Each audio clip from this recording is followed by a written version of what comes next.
Tonight's event is going to feature many stages, and it's still going to be pretty short.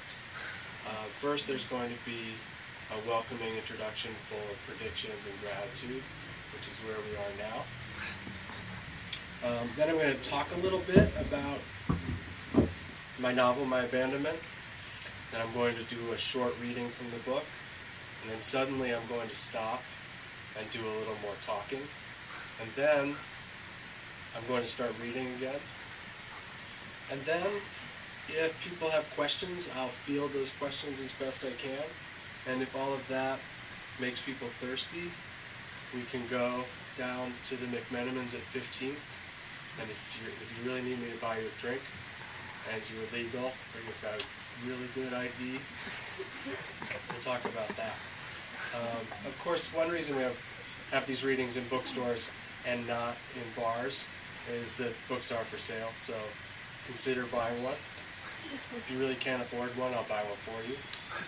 And I'll sign it. I'll sign anything. I'll sign parts of your body, whatever you want. Father and I are supposed to meet at home at 11 to go over my homework, but I'm over an hour early, so I take the encyclopedia and climb into the lookout. It's impossible to climb with both the encyclopedia and Randy, so I take 2 trips. No horse has ever been higher in trees. Then I lie on the narrow platform on my back, the book beneath my head and Randy on my chest, and I think a while.